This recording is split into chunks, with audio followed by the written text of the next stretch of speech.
വിഖ്യാതമായ Mumbai മാരത്തണിന് ഓടാനൊരുങ്ങുന്ന doctor K M. എബ്രഹാമിന് മുഖ്യമന്ത്രി പിണറായി വിജയൻ ജേഴ്സിയും ഫ്ളാഗും കൈമാറി. മുഖ്യമന്ത്രിയുടെ ചീഫ് പ്രിൻസിപ്പൽ സെക്രട്ടറിയും കിഫ്ബി സിഇഒയുമാണ് കെ.എം. എബ്രഹാം. നാളെയാണ് മാരത്തൺ സംഘടിപ്പിക്കുന്നത്. വയനാട് പുനരധിവാസ പ്രവർത്തനങ്ങൾ ഏറ്റവും വേഗതയിൽ സാധ്യമാക്കുന്നതിനുള്ള പ്രവർത്തനങ്ങൾ സർക്കാർ നടത്തുമ്പോൾ അതിന്റെ ഭാഗമാവുകയാണ് ഡോക്ടർ കെ.എം. എബ്രഹാം.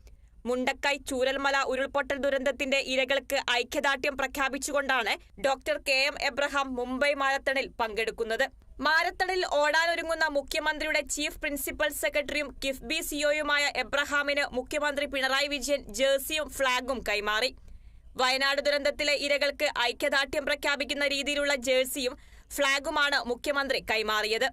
42 കിലോമീറ്റർ ദൈർഘ്യം വരുന്ന ഫുൾ മാരത്തണായ മുംബൈ മാരത്തൺ നാളെയാണ് നടക്കുക. നേരത്തെയും ഇതേ ദൈർഘ്യം വരുന്ന ലണ്ടൻ മാരത്തണിൽ പങ്കെടുത്ത് ഡോക്ടർ കെ.എം. എബ്രഹാം വിജയകരമായി പൂർത്തിയാക്കിയിരുന്നു.